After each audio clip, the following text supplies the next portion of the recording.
Okay. Technical difficulties. Hello and welcome to Season 3, Episode 10 of KittyCatGO Live, where we discuss various topics related to traveling and adventuring with your cat. I'm your host, Emily Hall, and today I have a panel of guests from all over the world. They will be sharing about what cat adventuring is like in their countries, the perspectives, the culture, and more. If you're watching with us today or on the replay, be sure to say hello in the comments and tell us where you're watching from. Questions are encouraged along the way as well. Our special guests for today are Joyce Emmelkamp, whose adventure kitty is Oliver. Together with his family, Oliver explores the Netherlands and Europe. He loves bike riding, picking the kids up from school, and going on forest adventures. His best friend is Wim, the little wiener dog, and his favorite color is yellow. So I'm going to go ahead and bring Joyce on. So, hi. Hi. Next is Perla Anaya. Perla is a fur mom of 6 with 4 pugs and 2 cats. She loves to adopt and is living life in the north of Mexico. Her adventurous cat is Maui Lee, who is a 3-year-old Neva Masquerade mix. And we'll bring Perla on. Hi. Hello, hello. And next we have Connie Villanueva. Connie has a family of 3 adventure cats, Midna, Suki, and Tanana, and Cat Dad, of course. They live in Santiago, Chile. Midna is her main adventure girl who has been adventuring since she was 2 months old, and she is over 4 years old now. They have traveled the country a couple times and have stayed in many places. And hey everyone. Hi. Connie and Tom. Yeah. Backstage cat dad. And next is Jamie Go. Abyss and Jamie live in Kuala Lumpur, a federated territory of Malaysia. Every morning, Abyss demands to be escorted around during his condo inspection. I wish I had an Abyss to come do an inspection of my home every day.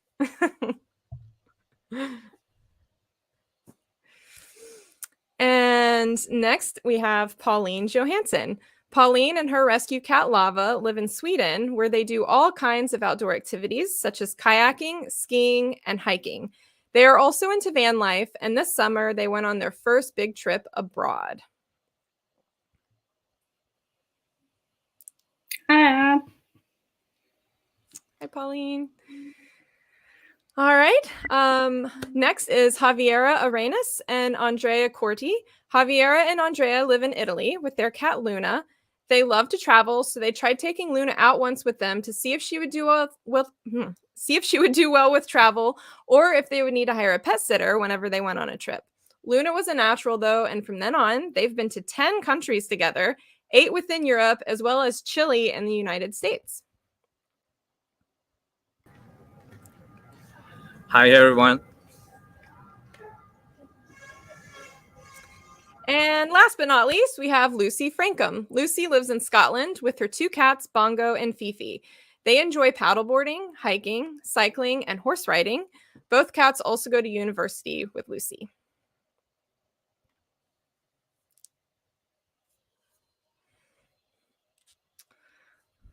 All right. Well, that's everybody. Quite a lineup of guests, and I'm really excited to hear what you guys all have to say about what cat adventuring is like in your countries.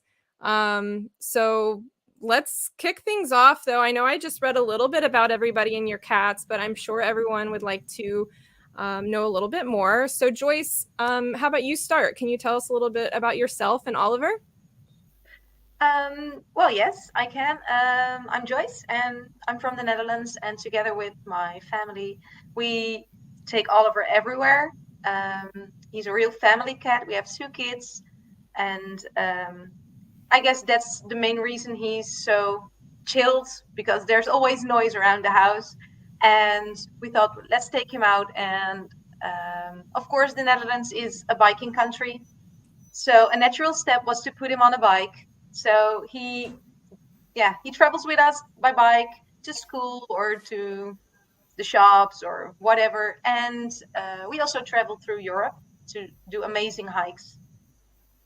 Yeah, that's awesome. I love seeing all of your adventures on Instagram and seeing especially the videos of your kids walking Oliver. They're always so cute. Yeah, they're quite a cute couple. Yeah. Perla, do you want to go next? Yeah, sure. Well, we have a big family. I have 3.5 pugs, and I have 2 cats now. I just had Maui, but I decided to adopt a female like a month and a half ago, uh, because I wanted him to have like a companion to play. But it's going all right. They can they don't play, but it's going all right so far. But Maui started going out because I walked the fox, and he stayed at home with my husband, crying, crying, crying. So I decided to take a leap and take him everywhere, and he loves it. That's awesome. I think Maui was always in my Wildcat Wednesday videos that I used to do, Yeah, which I've been thinking of bringing that back, everybody. So be on the lookout for that. But Maui always had such great action videos that you sent yes, for him. yes, He always looks like he's having a great time. yes, he loves it. Yeah. Pauline, how about you go next? Yeah, sure. So it's me, and I actually do have 2 cats. It's Lava and Sana as well. Sana is not into outdoor life though, so she's just mostly napping on the couch. That's her biggest passion. But Lava likes outdoor life, and she has lots of energy to use up. So that's kind of how we how we got into doing all of these kinds of outdoor activities with her. And I guess that she's like, her favorite is probably just an easy walk in the forest. But she's fairly easy to bring on different kinds of things and activities. So we're having fun together. Yeah. You guys have snowy adventures. Yes, if we're lucky, we get some snow in the winters. So yeah, we try to do some skiing. Like, I'm not fast at all, but she likes to sit in the backpack with some heating and just enjoy the views. So that's really nice. Yeah. That's cool. All right, Jamie, you're up. I'm Jamie from Malaysia. This I found at as a little sundry shop downstairs from me, and I went to get bread, and he came running at me from under the bread rack. And since then, he's come with me to go buy bread once in a while. And we started out with, because he was like so small, right? And fits in one hand, and he wanted to follow me everywhere. And so I have videos of him, like, he also had like a case of ringworm, so I've got some videos of him wearing the tiniest cone ever, following me down the stairs. And he would just kind of like sit in my shopping bag when I went down to the sundry store, and he ended up just kind of like following me all the places. And I started really like training him. Like, I had to leave him at a friend's place when I went back to the States for a bit. And then I came back here, and I got him back, and we did some serious leash training. And since then, I've just kind of like been trying to take him places. I've gone hiking a few times, but I don't drive, so I have to take a pet taxi places, which really confused the pet taxi people when they got the order in. They're like, where is this? This doesn't go to like a groomer or a vet, like the vet that she usually goes to. Where is this? They all got confused. So they all know me now as the person who takes the cat hiking. That's awesome. You're spreading the word and being an adventure cat ambassador. Yeah, no, I'm not the only adventure cat owner here. Like, there's a guy who takes his cat on marathons and Wow. mountaineering. Yeah. That's awesome. Yeah, so it's a thing. Yeah. All right, Connie, you're up. Yeah, so we have Midna. When we were looking forward to adopting a cat, we knew that we wanted her to come with us everywhere. So we started like harness training. Here's got that harness training since the beginning. We got her a teeny tiny hamster harness because she was like underweight and everything. Literally a hamster harness. Yeah, She was it really was tiny. cute. I'm amazed that they make hamster harnesses. Yes, Right, right. right. We were surprised when we saw them in stores because we were looking for like a tiny harness, and we saw like the rabbit ones, and then the Mm. super tiny harness They for had the like hamsters. hamster and ferret Yeah. harness, and they were really tiny. Yeah, Yeah, I've seen ferret and rabbit ones here, but I can't say I've ever seen a hamster one. Me neither. Never. Like I've never seen a hamsters, but we had a hamster harness for her because she was That's like awesome. about 2 months old, but she was underweight, so she was super tiny. But she took to it like effortlessly. She's like a natural adventure. She's super brave and she goes everywhere with us. She's great at the car because we took her everywhere with us when she was tiny and to the mall and everything. And then around the pandemic, we started fostering, and that's how Suki and Tanana came into our house. They're failed fosters. Suki is very shy, but she does love adventuring in the forest, like hikes where there's no people. Her main strength is the outdoors. She Yeah. doesn't like she scares easy, so she doesn't like a lot of people, noises. She also doesn't like the sea, in fact, because Yeah, of the wave sound. it's too noisy. And then we have Tanana, who it's a bit more Social. scaredy, but she loves people. So she goes to the social events and stuff, but she's like still training to be a proper adventure cat. In fact, when we take her on adventures, she mostly play. Yeah, she's like running between the other two. That's cute. All right, Andrea and Javiera. Hi there. Nice to meet you all. Well, we are Javier and Andrea, as you can see. He's from Italy and I'm from Chile, as Connie, I think. We adopted Luna 2.5 years ago. We noticed something really weird with her as soon as we got her. She was really comfy in the car, like right away. First cat that we saw, she was sleeping super comfy, just another level. So we decided to adopt her via Facebook. So kind of meant to be for us. My kitty cat was already dead, so we were looking for something else. But in the end, Luna joined us on every adventure. She's been joining us ever since. By now, I think that we haven't tried, for example, any adventures regarding water other than boats, for example, or ferries. But just because we're not good at it, I mean, we've never tried things like surf or paddleboarding, but we are trying, we're on it. And by now she's been in 10 countries. I mean, it sounds weird when we say that out loud.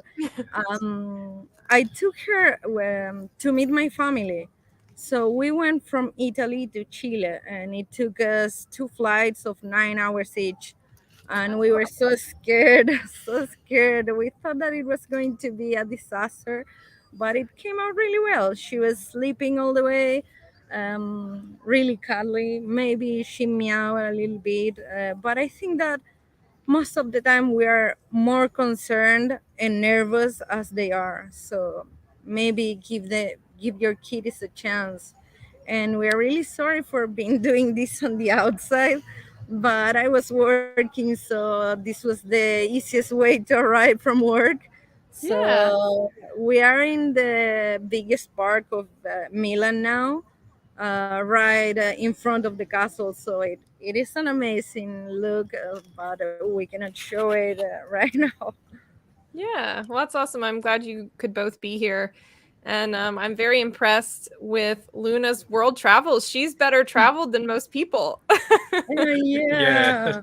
She's so calm. I mean, I don't get it. She's super excited and active at home. And then when she's traveling, she just sits in your lap and she's really calm.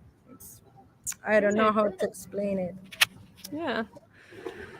Lucy, what can you tell us about yourself and Bongo and Fifi? Hi. So me and my partner got Bongo as a kitten.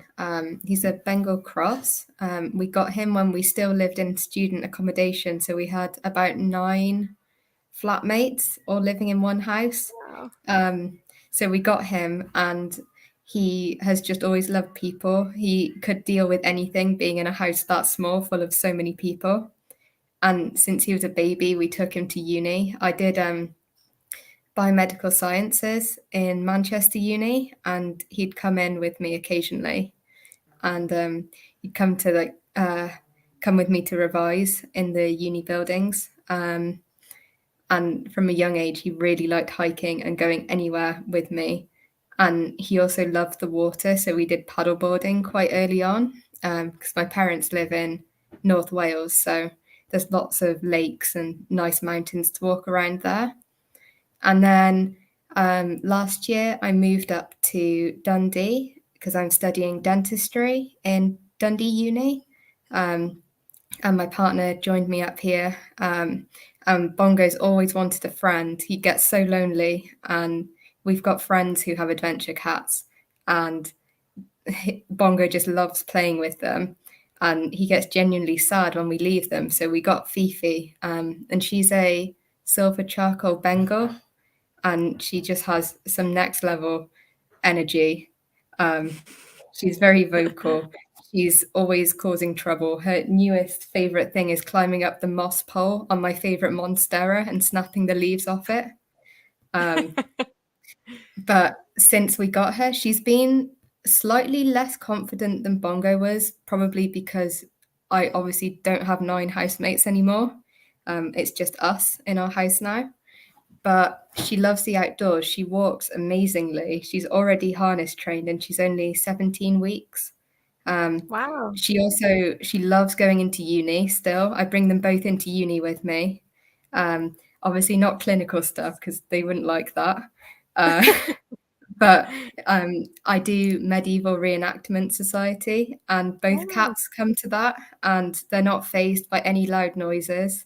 And I've made Bongo a matching outfit to me, so he's a medieval cat. And that is accurate because in medieval times, really rich people, they'd have their cats and they'd dress them up in little costumes and have them on their tables. And the church actually banned it because they thought it was ridiculous. So it is a real thing that did happen back there. So that's amazing. Us. That's so cool. I love that you're able to bring them to school with you. I know, like, the universities and colleges here in the United States would definitely not appreciate it if people brought their pets with them to class. So that's really neat. Everyone loves him in my uni. He's a little local celebrity. Yeah, that's awesome. Well, that actually kind of brings me to my first question for you guys about the general thoughts and perspectives from other people on bringing cats outdoors. Like, I know here in the United States, I wouldn't say that it's mainstream by any stretch, but it's becoming more and more common every day. And most people have at least seen cat adventures on Instagram and know what it is. And response is usually pretty positive. But I'm curious to know what it's like for you. Like, I know in some countries, the culture is it leans more towards like cats should be free roaming outdoors, and putting them on a leash and harness is weird. So I don't know, Lucy, I guess you can start us off. What's it like in the United Kingdom and Scotland for adventuring cats? Yeah, in the UK, most people just have outdoor cats. It's not really a thing to harness train your cats. They're either completely outdoor or they're indoor outdoor, and they come and go as they please. In our area where we live, there's pretty much every house on our street has an indoor outdoor cat. So it's quite common. It's less common to see cats walking around on leads, and we do get a lot of comments, people saying that it's a really good idea and they should try it, but their cats wouldn't like it. So quite often it's positive, and pretty much every business is, if it's pet friendly, is probably cat friendly. I've only been told to leave once from a pet friendly place. So I can pretty much bring him everywhere, even if a shop isn't pet friendly. If I just walk in, they usually don't have a problem with it. If the cat's well behaved and I put him on my back and he just sits there, and they're completely fine with that. But I know that it's a lot more common for people to see a cat walking on a lead, because people see cats out all the time just wandering by themselves. So, yeah. Yeah, well, that's nice that the response is positive and that people aren't like, I don't know. I know. Well, I'm sure we've all. people. What? There are horrible people, obviously, but majority are nice. Yeah, that's great. That's awesome. What about for you guys in Italy, Andrea and Javiera?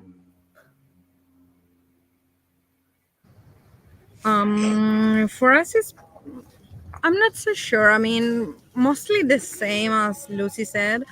I mean, meaning people have usually a really positive approach.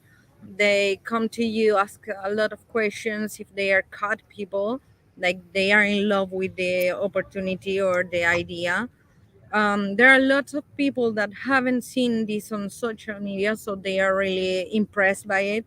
But it is kind of the same. I mean, if they have cats, they usually go for mine good and accepted and stuff like that. Some of them have tried, so they say, I have tried to put on a harness and they throw into the floor. I mean, what can I do? How can I go from here? So we usually go with really good advice, which is they have to play before, like beforehand, before taking them outside the house. You put the harness on and you try with games, with toys, with anything that they can get comfortable with, and then you start slow. Like it doesn't make sense to put the harness on and then take them outside right away. No sense at all. But by now I think that we have had really good experiences. Like we've been able to take her inside castles, inside museums, inside most of all everything, even supermarkets when they have the sign that pets are not allowed. We usually ask if we can go with her because she's in the backpack, and they Mhm. accept it right away. But I think that the only time we had a problem was in Austria. We were rejected from a hostel. They said that pets were allowed but not cats, because they had a bad experience with it and they did not accept it anymore. But I think that it's really easy, even filter right now with the platforms and even Google, to put on pet friendly, send the request, or even give them a call to explain the situation, because it's not only a cat that it's going to remain inside, it's going to be a cat that it's going to be with you most of the time. So I think that we have had really good experiences here. That's good. Do you know of any other cats in Italy that also go out on harness and leash? Is it becoming more popular there, or is it kind of Yeah. I mean, we have met some in the mountain. They didn't have Instagram or anything, but it was just a guy backpacking, hiking with a cat. And it was awesome actually to meet him in person. And he also met a family that is here from Milano also. But in France, they had like the same weekend in France, and they meet it there, but I was not present. And then there are some others like in Sardinia and Calabria, like lots of places, even Bali, like cats that go to the beach. Like it is awesome. It's, according to me, it's a revolution. Yeah. Lots of people is taking the cats outside, and for me, it's, I don't know, it's just pure happiness. I think Yeah. we should get another cat. I agree. I like to call it the cat adventure revolution too. I love that it's growing in popularity, and to hear that around the world. I think sometimes it's easy for us all to get, naturally we think about our own country and what is our immediate surroundings, but being able to see the cats around the world on Instagram and Facebook and everything, and even running into them in person and knowing that, it's not just you're not a weirdo all by yourself, right? There are these people all over the world doing it, and it's amazing. So that's pretty cool. Connie, how about you guys down in Chile?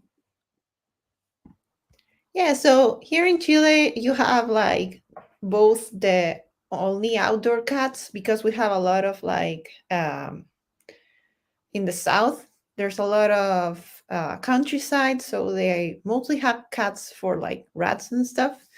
But in all the main cities, people are changing to keep their cats indoors.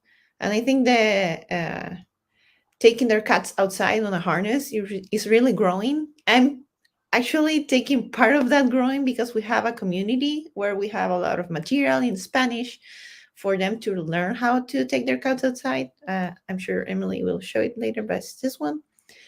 And it's inspiring yours, Emily. Actually, I wanted to have some material in Spanish that people could easily reach out, because we still happen to bump into people that say, I have never seen a cat on a harness, not even in the internet, when we're outside. And they're marvel at the possibility. Like, they didn't even think about it as a possibility. I'm like, yeah, they love it, and they can do it just as well as dogs, and even better sometimes. Yeah. So it's really amazing to see that switch in the people. Like, they see like, oh my God, I could do this with my cat. It's like, that could be amazing, because people have like very social cats that could be on a harness in one day. And they don't have either the resources, they don't know that it's an option. We don't have like many cat stores here that are like only cat related, but most stores are also bringing, like, Cat is a very popular brand of cat harnesses here. So people see them in stores, and they are like, oh, I can put a harness in my cat. And that has really helped to like spread the word and tell people like, yeah, you can actually do this.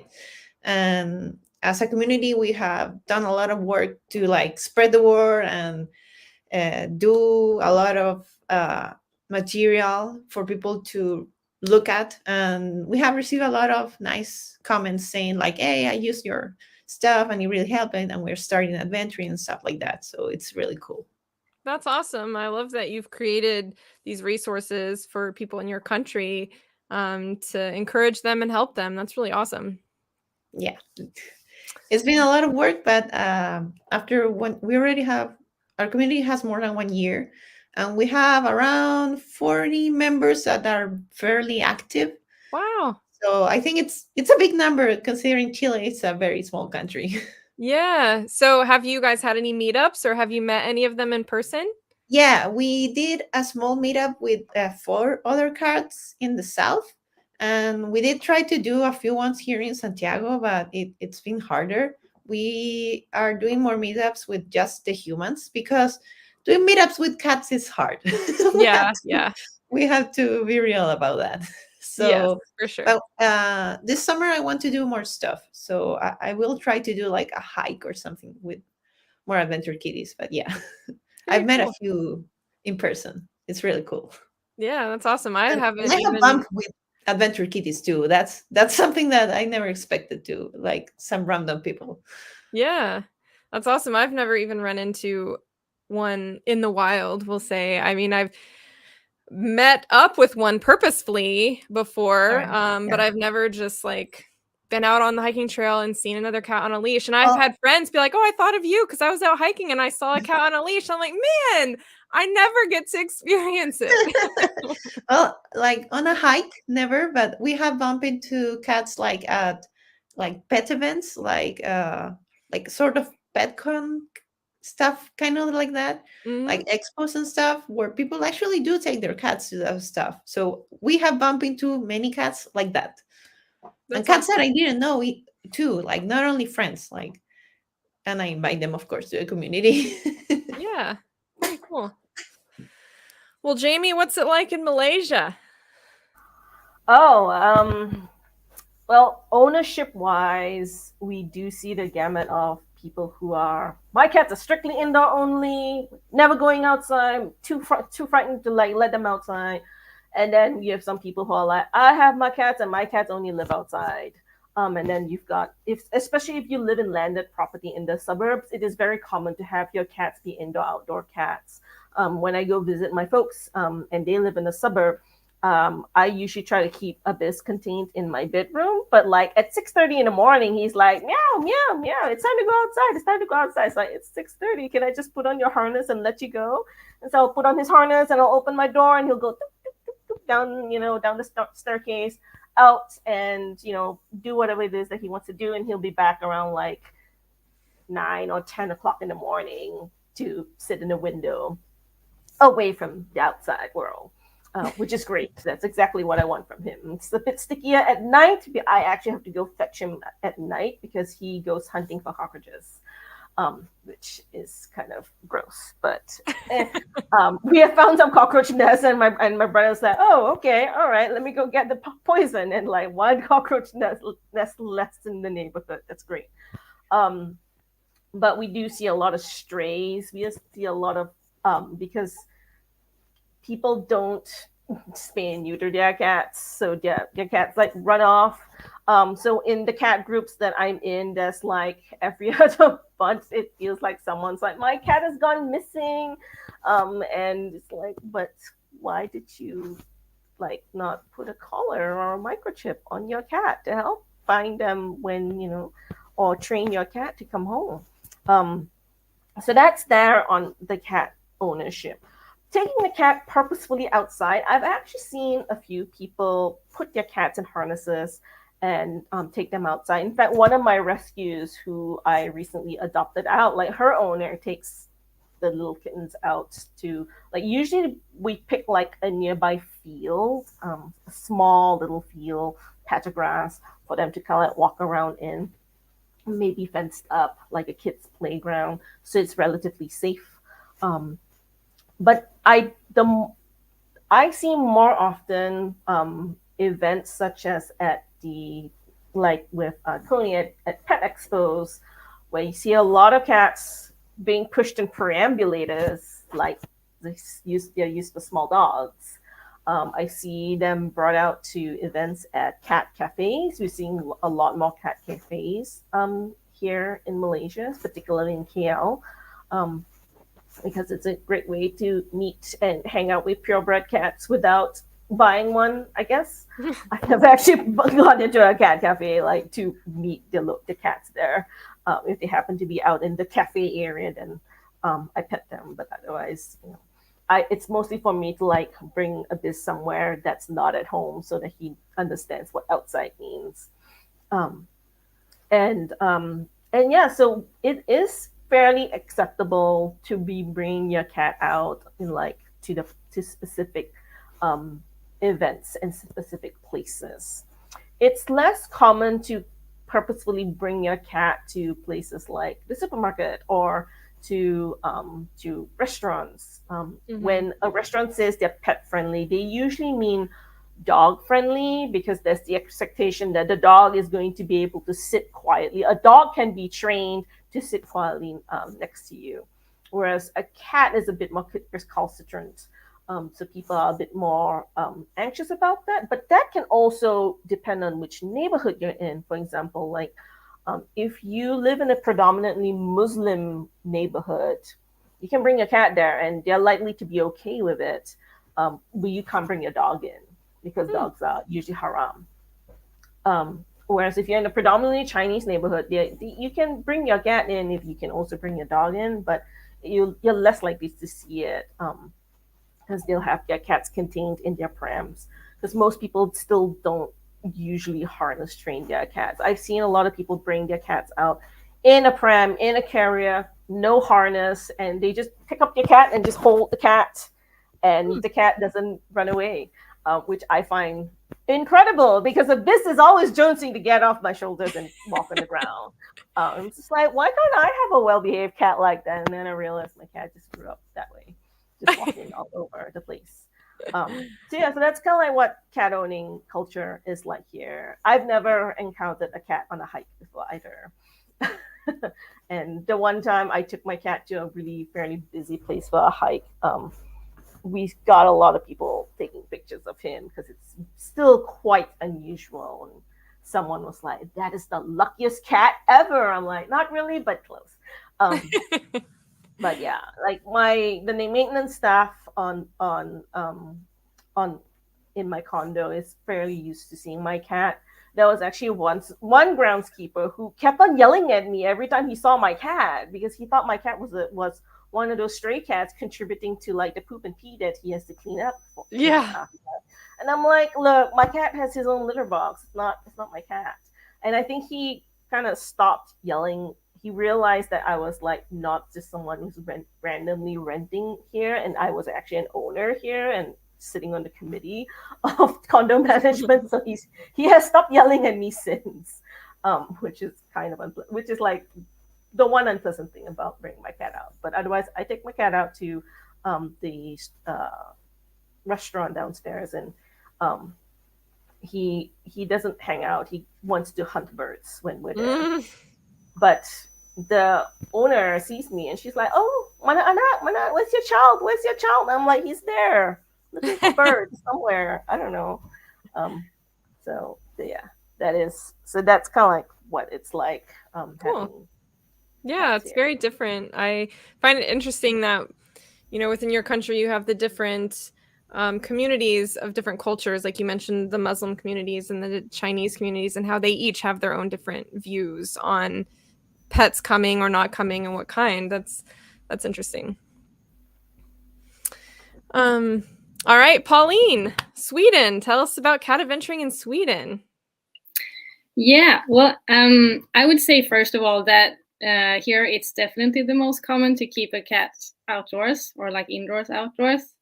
And I feel like it's often the purpose that they're supposed to hunt mice and birds and such. So I don't think I've ever run into a cat on a leash when we have been outside. I think it is getting more common though, but it still feels like we are a bit behind, like countries such as the US and Canada. So I think we're getting there, but it's definitely taking some time. And I also think that like one part of Swedish culture is that you're not supposed to stand out and do something differently. Like you just want to blend in and do what everyone else is doing. So taking a cat out on a leash, that doesn't like work well with that. But yeah, I think we're getting there. That's my impression anyway.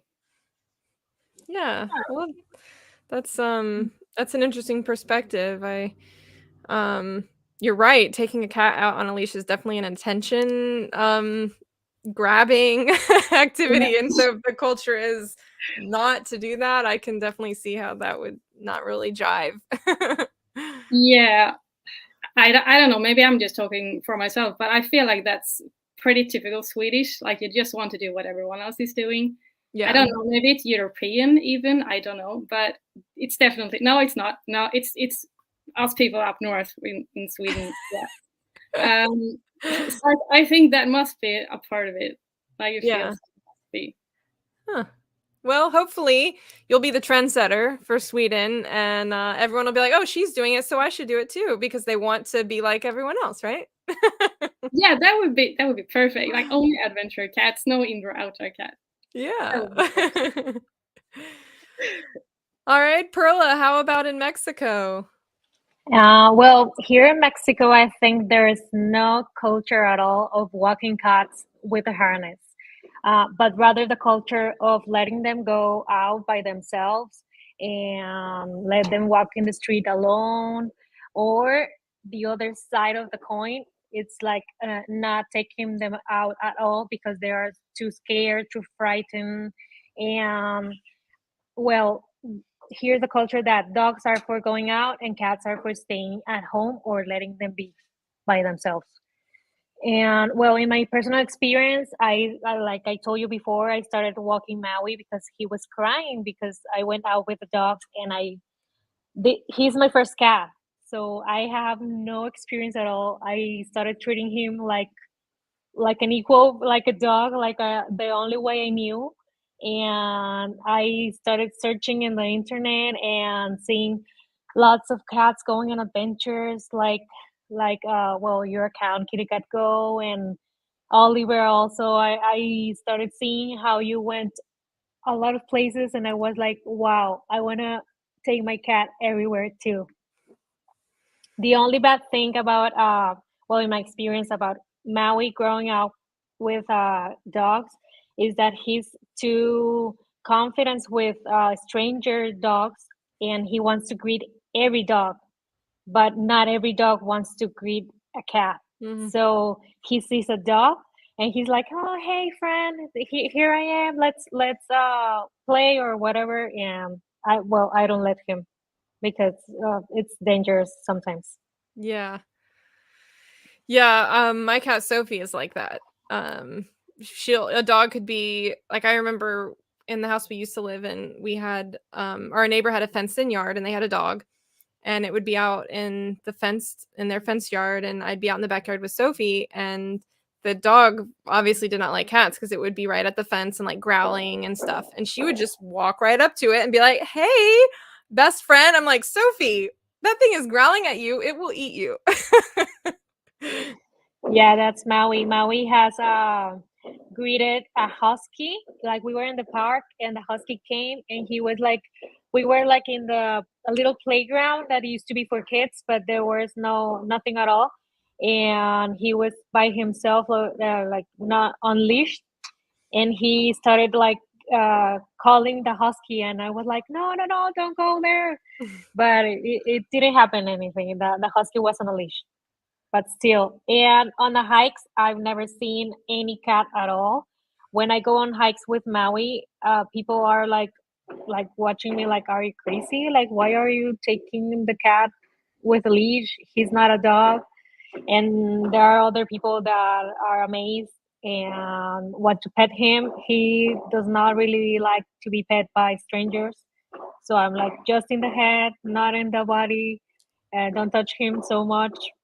But and to go to places is just like going to Petco or to the Home Depot, or that's all. That's it. Not to cafes. Maui likes to go out, but like on adventures, on hikes, not with.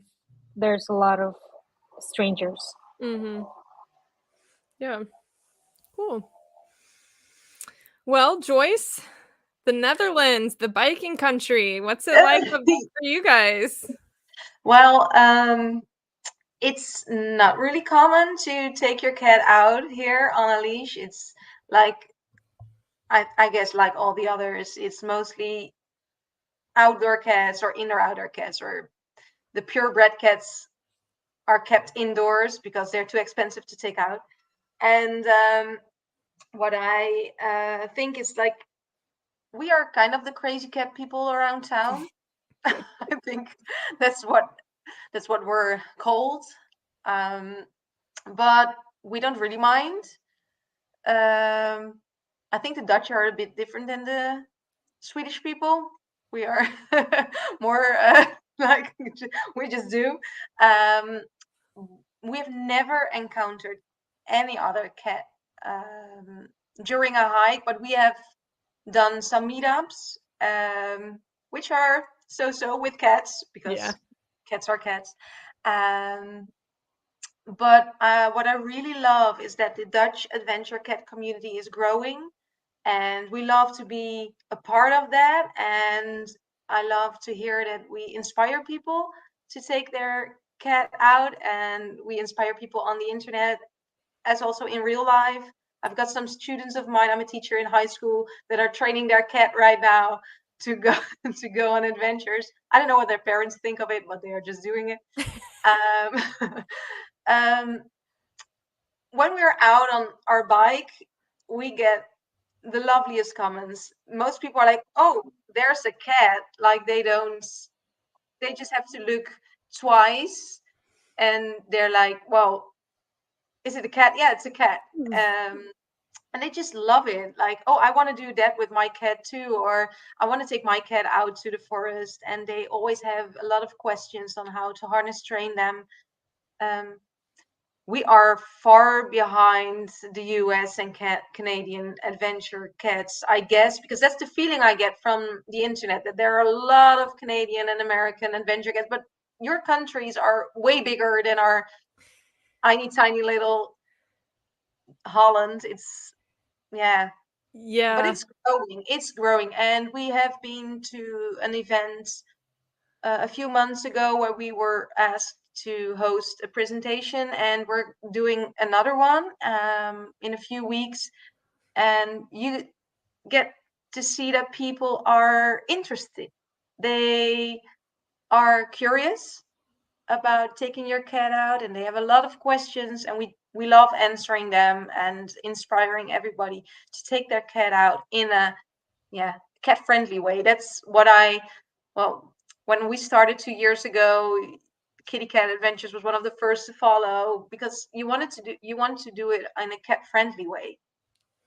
You want to do it step by step and introduce your cat to the outdoors, and that's what we are telling people. So you can train your cat, but just do it step by step.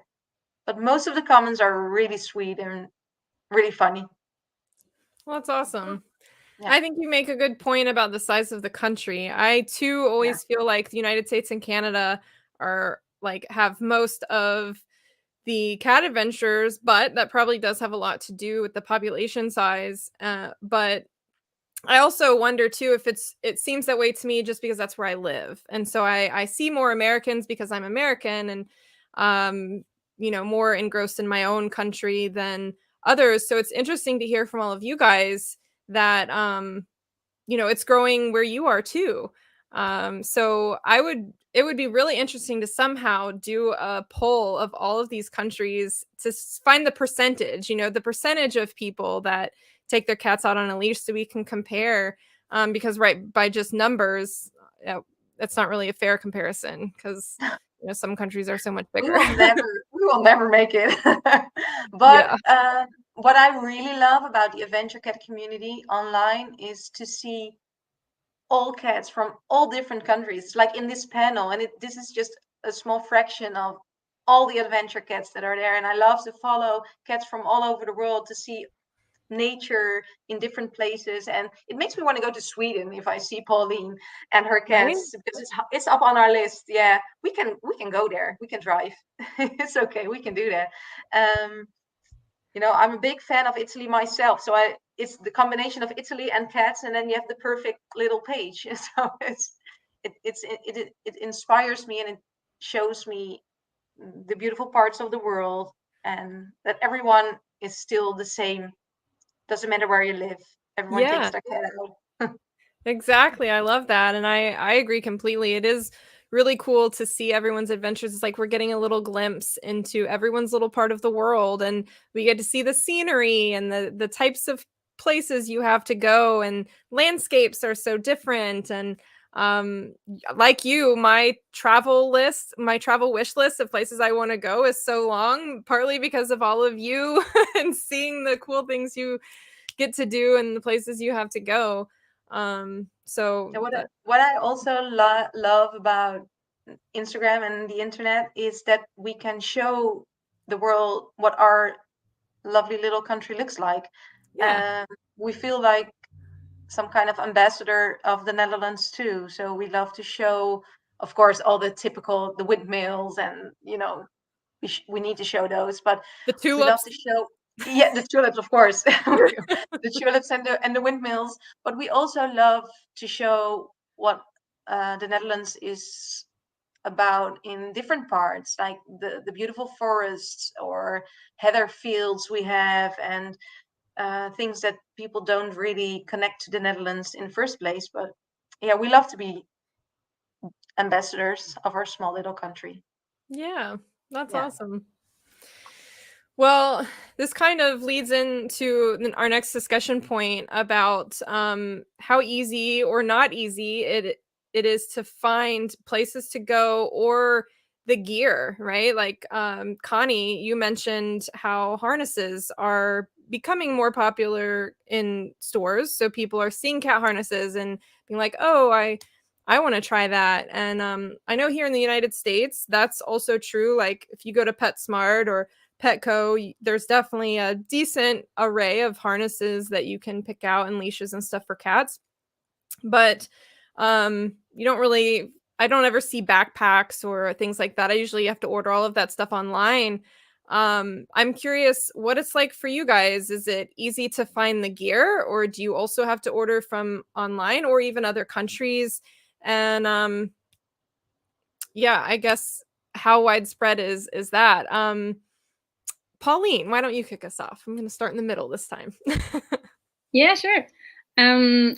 I think that you can easily find the most basic things here. Like you can find a harness and you can find a leash, and you can probably even find a backpack if you go to like a local store. But there is not that many different kinds to choose from.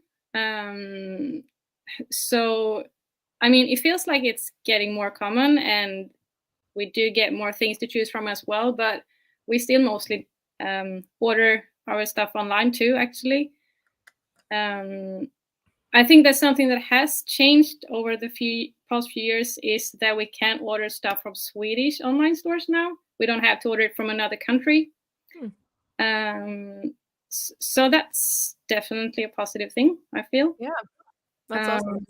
Yeah, like you know, these 100% only cat stores. You don't have dogs things and all kinds of animal things. It's only cat things. So that feels like a big thing for Sweden. Yeah. But yeah, that's my impression, I guess, that you can find things, but probably not like a very big variation if you don't order online then. Yeah. Well, I bet that's a relief that you're now able to find things online in Swedish stores. That cuts down on the shipping costs, I'm sure. Yes. And all the taxes and things, you know? Yeah. Yep. Jamie, what about in Malaysia? So some things which are fairly easy to get, like you can get really nice clothing. They're usually for dogs, but they fit cats quite well. You can find some basic harnesses with leash sets, but I don't know that they. Sometimes I feel like they're like a little hard to put on.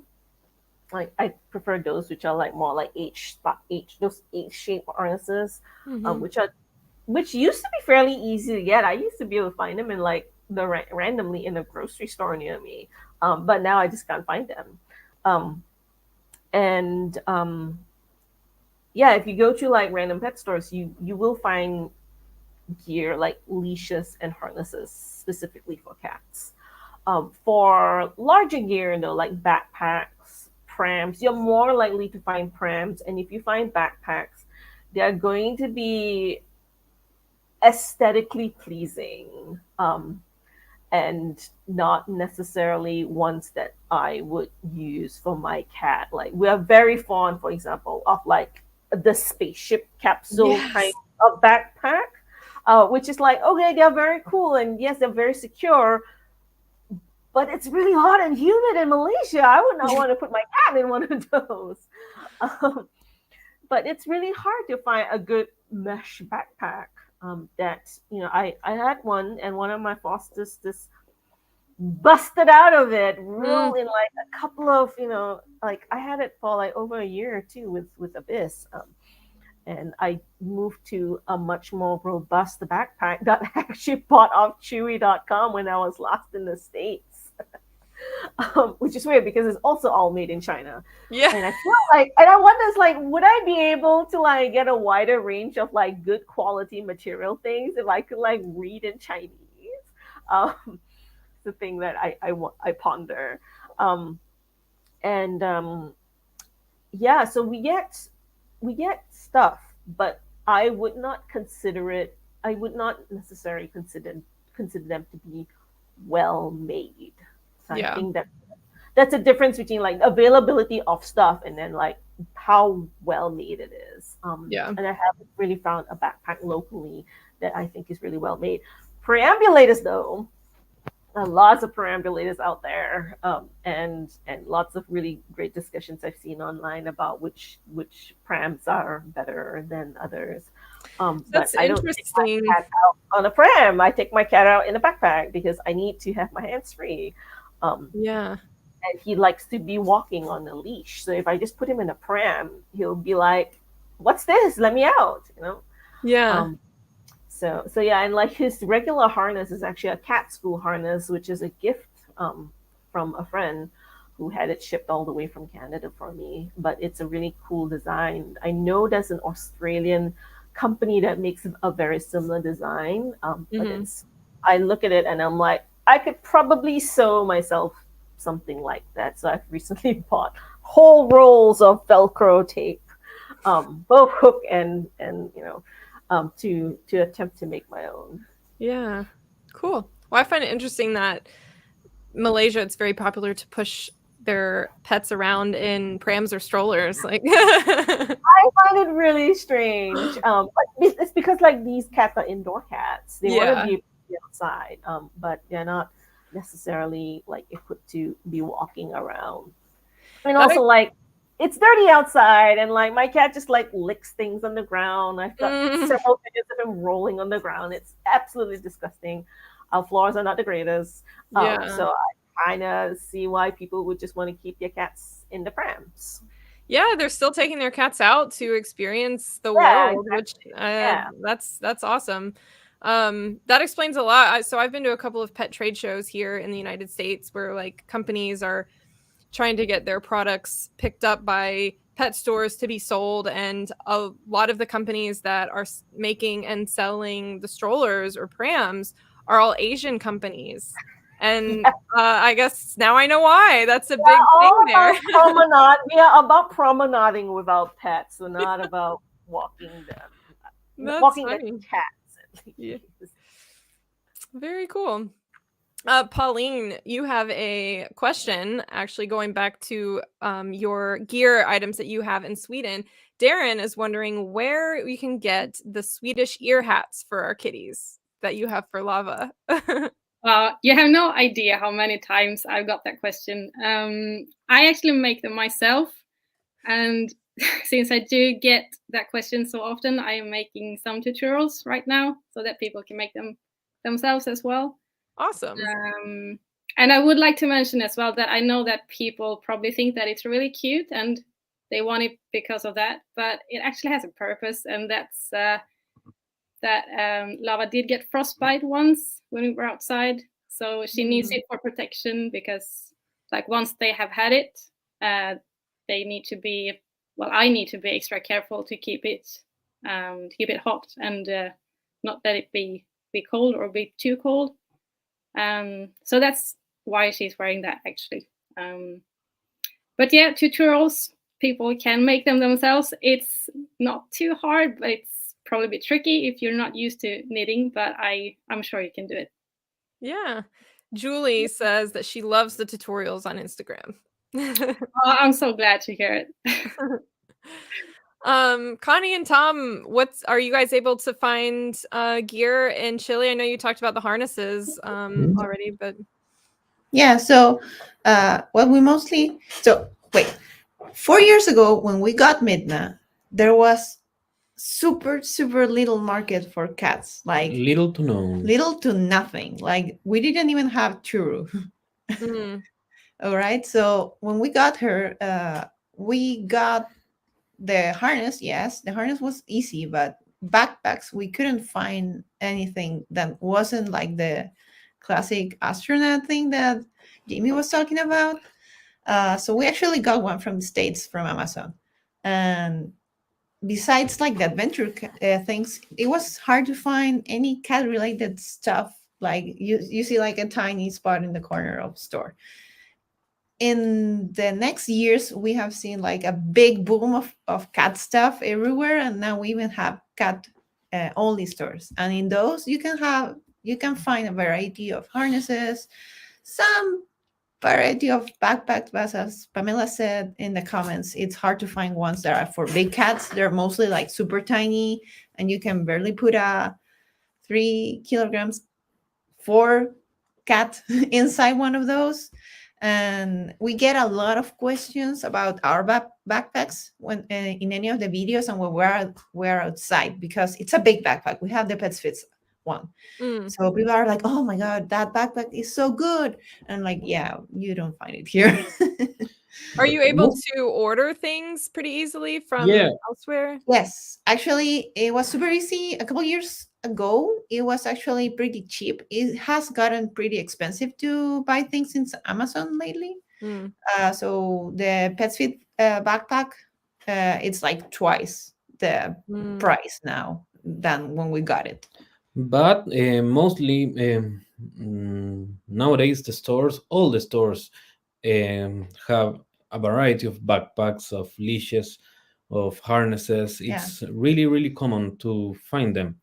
Also, we have like an internal market that's called Mercado Libre that mostly deals with all the needs to buy things from outside. They bring a lot of stuff from China or United States.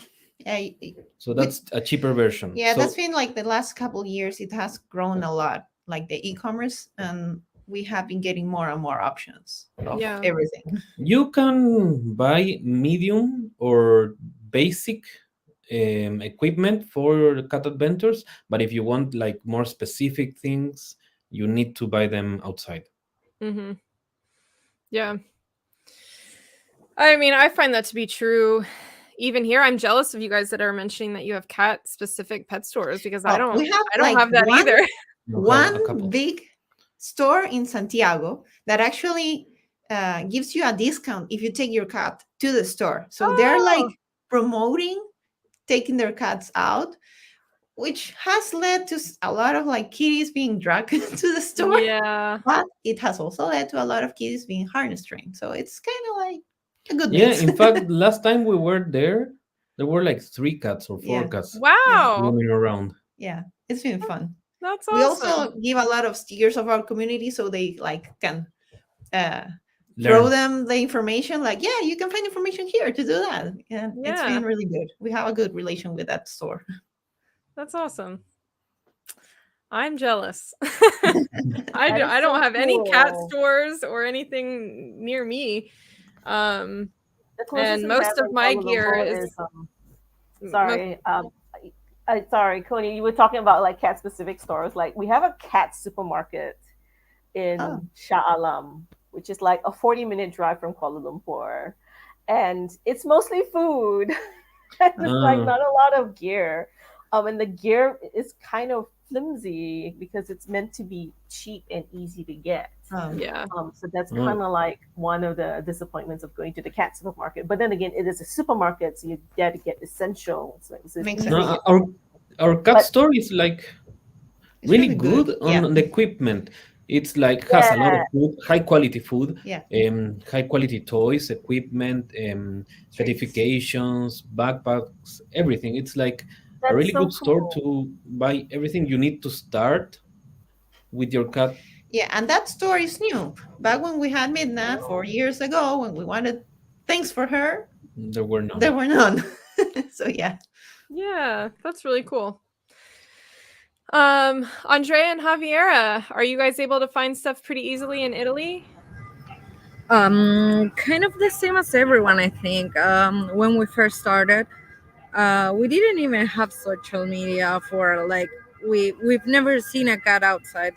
So we started like we got a backpack just to go pick up Luna, thinking on the fact that it was going to be less traumatic than a career. I mean, just thinking about that, we got one of those astronaut backpacks, which we realized Luna started riding on top right away. Like she never went inside actually of it. And also because it was kind of hot, so we didn't put her inside, but on top right away. And from then on, I think that it passed like around 6 months. when we realized that there were cats on Instagram doing this. So we started getting a little bit more of information about it. One of the first accounts that we found, in fact, was Lava's one, which was really useful because we saw her backpack and it was awesome, which is the same one that Joyce have, that Connie, and almost every kitty that goes outside, because it has to be like good quality. Because first we had one on our store, it was meant for dogs, so dogs goes inside, not on top. So Luna completely destroyed it like in 3 months, and she was a small kitty. So from then on, we started searching on other accounts, and then we realized that it was better if we also make an account. So thanks to Lava, we started out our account actually, and it was pretty great because things now are getting better, like a lot more cat stuff on the stores. We sadly have never seen a cat store, not even when we went to Chile, so it was kind of difficult even to find like disposable litter, like that one that it's biodegradable. We couldn't find it in Chile. We couldn't find grain-free kind of food other than a cana, but it was a couple of years ago. So like maybe things now have improved, but now I think that it's getting fashionable. So last time we were even on a Chinese store and they have cat stuff, like Everything. adventure cat stuff, so it's completely impressive. But I think that it's not done properly. Like they advertise it as cat stuff, but it's just they downsize dog stuff. So I think that it's not meant to be for them. And I realized that but with the harnesses, for example, that cats have another anatomy. So maybe they slip out and they escape, or even with clothes, they are not meant to be for cats. So they are way too short on the body, or Mm, they are like too tight, stuff like that. yeah. But looking at these same accounts, we have find out that they have small businesses running around even on Instagram. So maybe small businesses are doing this handmade stuff that are completely done for the size of your pet, so you can measure your cat. It's like super fancy, I think, super fancy stuff, but it is great. I mean, it's really improved. Yeah. Things are That's improving awesome. right now. Yeah. That's good to hear. Everyone seems to be having the same kind of sentiment that it's kind of hard, but it's getting better. So I love that. Lucy, have you found that to be true in Scotland? So we've got this chain shop that's everywhere in the UK, and it's called Pets at Home. And it's basically just every sort of animal has a section in that shop. And there is quite a big cat section, and there is like harnesses and leads, but the harnesses are often quite cheap. And I got my first harness for Bongo from there, and it really wasn't that good. But I didn't know any better. I was just starting out. So that was Bongo's first harness, and it was pretty much useless after he had got bigger than a tiny little kitten. But there are shops near us and in our little town where you can buy cat specific raw food, and they also have a cat section there, and it's okay to bring your cat in, and I always take mine with me into the shop, and they get fed loads of raw treats on the counter. And they love picking out their food, and there's like a little buffet area where they can pick out like dried rabbit feet and buffalo ear, and there's all this sort of food they can have. That's awesome. You had to pay for it obviously if they take it, but it's nice that they can just dip their paws in and choose what they want. Yeah. Yeah, so that's a really good shop. like a little Um, buffet. yeah, it's really nice. With like fancier harnesses and leads, you can get the super kit harness shipped really easily, which is what we got. And there's now some local businesses. There's one in Aberdeen, which is just above me, and they make custom cork harnesses like to your pet size. And I got one from them, and it was really lovely. Nice. And then with backpacks, you don't tend to get backpacks in shops specifically for cats. They're usually for dogs, like puppy slings and stuff like that, which aren't really good for us. We got our first backpack from Amazon, and Bongo destroyed it. It wasn't that good. It was a bit cheap. And then recently we bought the Pets Fit bag, which is the one that everyone seems to have. And it's the best bag ever. I wouldn't go back, but we had to buy that off Amazon. When I lived in England, in Manchester, there were a few cat-specific stores, but people didn't really bring their cats into them. And when I took Bongo, he was usually the first cat that had ever been in there. So there are specific shops, but they don't tend to stock adventure cat stuff. It's mostly just towers and treats and things like that. And as someone just put in the comments, Super Kit is in the UK, but their leather is from the harnesses are made in a different country, I think.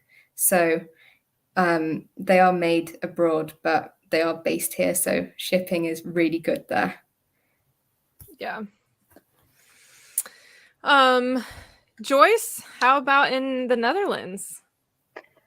Yeah, I guess it's kind of the same. We have pet stores that have a cat section, of course, and they have a lot of indoor stuff, and they usually have a cheap harness. And I guess that's where we all start. We start with a very cheap harness, and we order the first backpack we see online.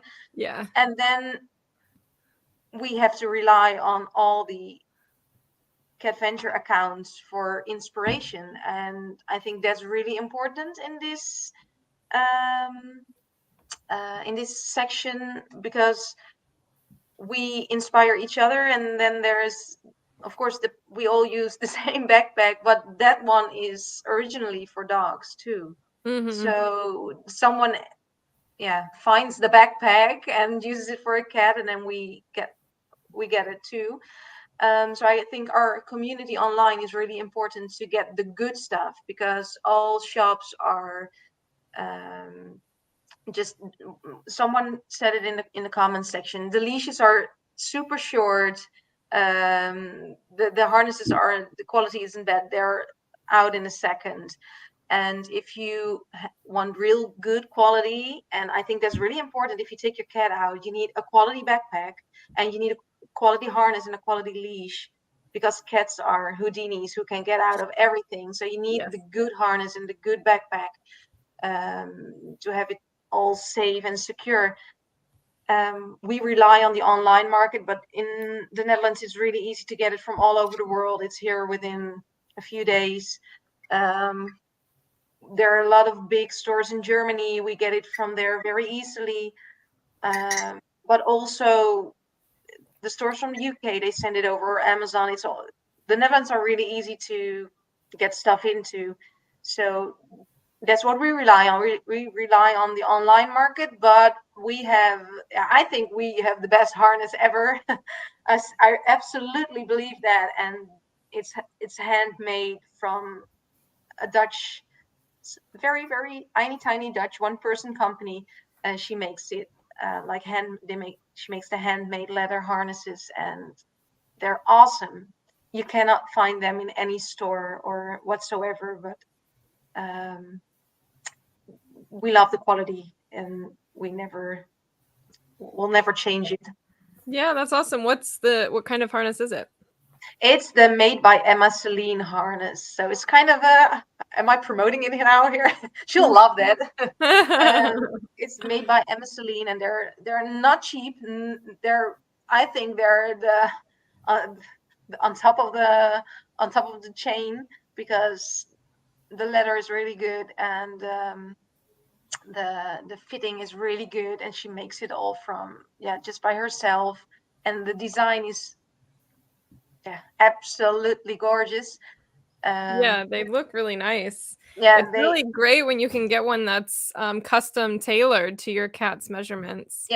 Yeah, and then I see there are questions in the comments. It is the Emma Celine harness. They are really fancy, I know, but they are totally worth every penny. And we are big supporters of the Super Kit harness too. I think that's a very lovely harness for a cat. It works perfectly. What all of these harnesses have in common is that they are made for cats, and the fitting is for cats. They leave the shoulders free to roam, and that's really important, that your cat feels freely. And if you need that stuff, you have to find it online and get your inspiration from all these amazing accounts, because they know what works and what doesn't. So that would be my number one tip for all. Yeah, I love that. Lovers. I like how everyone's inspiring each other, and we learn from each other too. I think that is so important, and it's great to have that community online where that makes it possible. Perla, what about in Mexico? Are you able to find things pretty easily?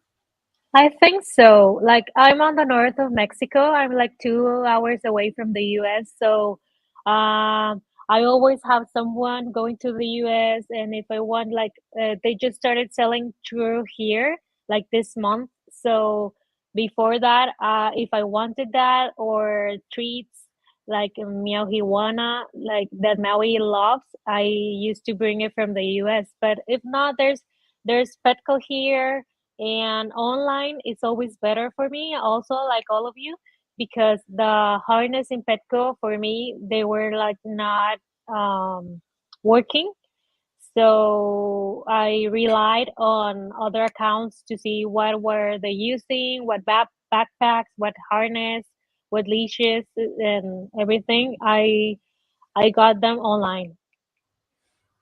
Yeah, awesome. Another great reason why online is nice for the community, and also for ease of finding things that maybe you can't find wherever you live. So that's awesome.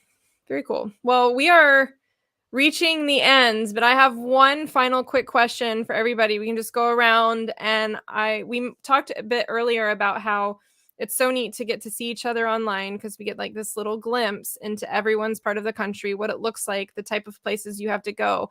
And I would love to just get real quick everyone's like favorite, maybe unique kind of adventure spot that you have in your country where you like to go.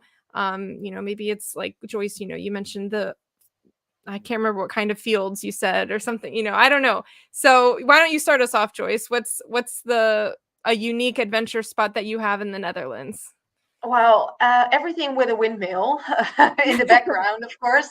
If you want to have the typical Dutch adventure, you'll cycle around Kinderdijk or any other place with windmills.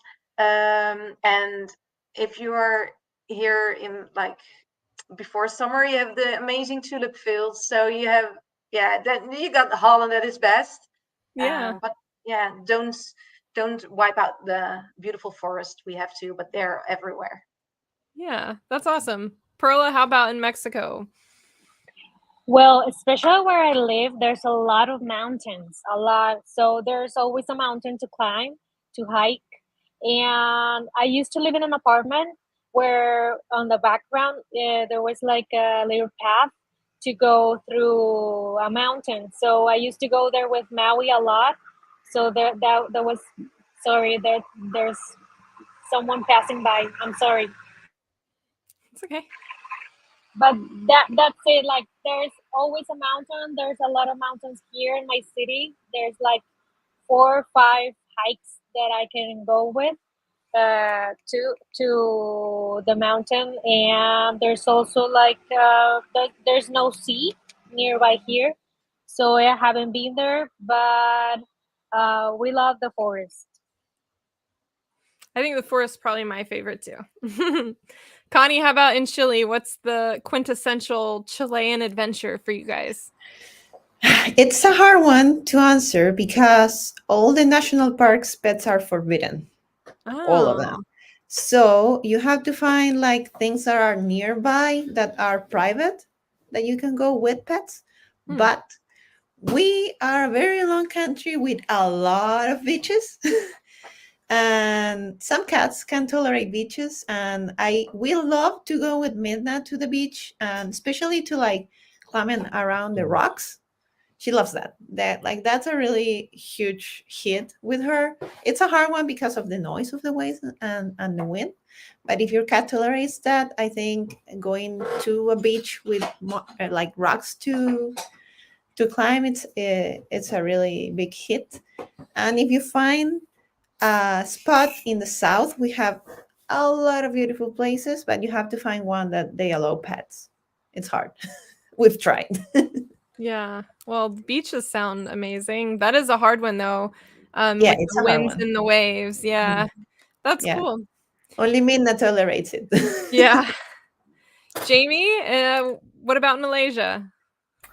Um, well, I'm trying to get a bit used to staying in a backpack for longer. Because I live a 20-minute walk away from the Petronas Twin Towers. And so I just kind of have this dream of getting my cat with like the Petronas Twin Towers in like the background. Yeah. And it's also really close to the Salomon Bridge, which is really cool to look at, especially in the evenings. But in the other direction from the Petronas Twin Towers is the Kambara hiking trail. It's just like where I think a lot of water comes from, and there's a reservoir out there. I've taken Abyss there a few times, and he loves it. And I've also taken Abyss out to what is locally our green lung, which is like a preserved forest amid like all the development and suburban development that's happened in the Klang Valley over the last 30 years or so. And that is Gossing Hill. So I feel like everybody needs to go to Gossing Hill. And Gossing Hill used to have a sign that said like, "No dogs allowed," bam, But now it says like, "Pets not allowed without supervision." Like, so as long as your pet is leashed, you're good to go. Yeah. So, and like Coney, like most of our public parks, like pets are not allowed. So I assume that also includes cats, for good reason, because if we did do that, we would probably see an uptick of abandoned animals there, I think, which is the major concern there. Yeah. So cool. Yeah. So that's us. Yeah, thank you. Pauline, how about in Sweden? Yeah, I think I just have to mention the midnight sun and the northern lights. Not a place exactly, but if you just go a bit further up north, you can see it everywhere, basically, if the conditions are right, of course. That's nice. Yeah, that's awesome. Lucy, how about in Scotland? Yeah, in Scotland, I live on the east coast, so there's lots of beaches and cliffs, so it's very loud, but Bongo doesn't mind, and Fifi doesn't seem to either, so coastal cliff walks are our favourite usually. We did go to the Isle of Skye, and that was also really nice. That was very craggy, like the East Coast really, but colder and even more rainy somehow. It was still lovely though. It was so beautiful, and you can see whales and dolphins and seals. It's really wonderful.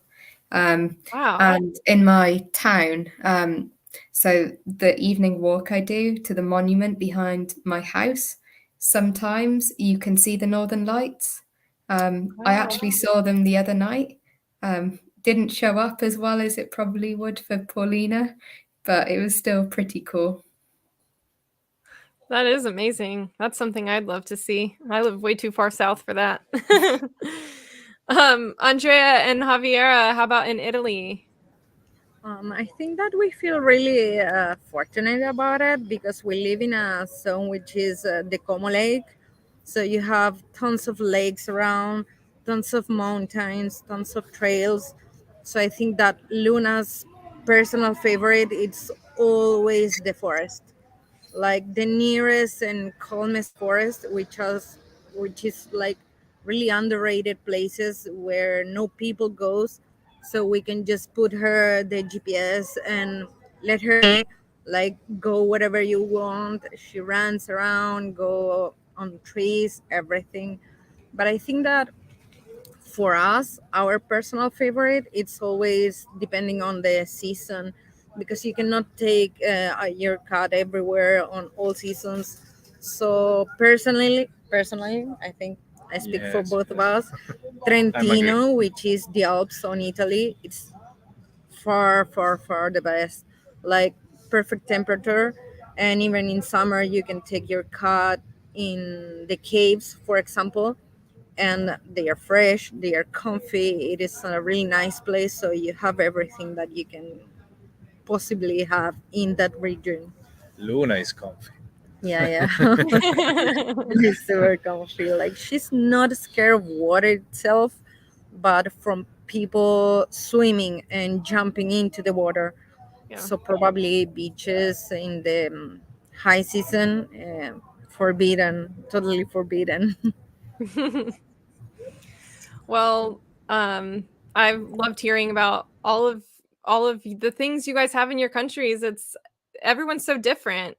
Here in the United States, for me, I live in Georgia, so it's like southeast of the country, and we don't really have any beaches, and most of our adventures are woods and forests. Those are my cat's favorite kind of places to go. So we do have some mountains in the north part of the state, and you get some really beautiful hiking up there for sure. So it's really lovely to get a glimpse into everyone's part of the world. Now I am wanting to go to all of your countries even more than I already did.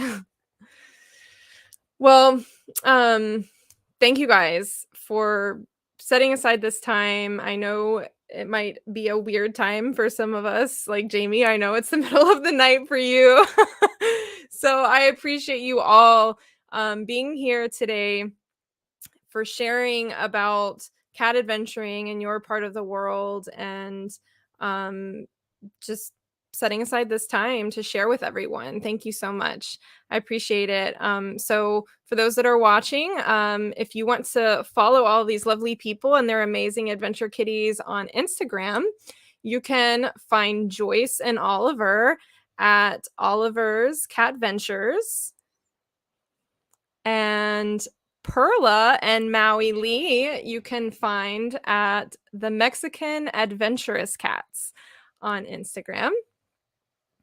Connie and Tom with Midna and Suki and Tanana you can find at midna.chronicles. Jamie and Abyss you can find at meow_on_the_madge. Pauline and Lava you can find at meowtasee.of.lava. Lucy and Bongo you can find at big_bongo_theory. And Javier Andrea and Luna you can find at Loon Adventure Cat. So be sure to give all of these kitties a follow. You can also get a glimpse into their beautiful parts of the world and adventure secondhand through them. So thank you to our viewers and listeners for hanging out with us today. Thank you again to all of my amazing guests for being here. Appreciate you guys. Be sure to mark your calendars for the next episode of Kitty Cat Go Live, which will be Wednesday, November 8th at 8 p.m. Eastern Time. So we'll be back at our normal broadcast time. My guest will be Travis Nelson, who lives in the UK. His cat is Sigrid, and they do a lot of biking around London, and it's pretty amazing. So he's going to come on and talk with us about biking with cats. I'm really excited about that. But that's it for today. If you have any more questions, be sure to join my Facebook group, Kitty Cat Go Adventure Team. We can continue any discussions and questions there. And be sure to hit the subscribe button if you're watching on YouTube, or the follow button if you're watching on Facebook, so you don't miss any more future episodes or happenings here at Kitty Cat Go. Thanks again for hanging out. I hope you guys learned something new and had some fun. Happy adventuring, everybody. Thanks, Emily. Bye, everyone. Bye bye. Bye.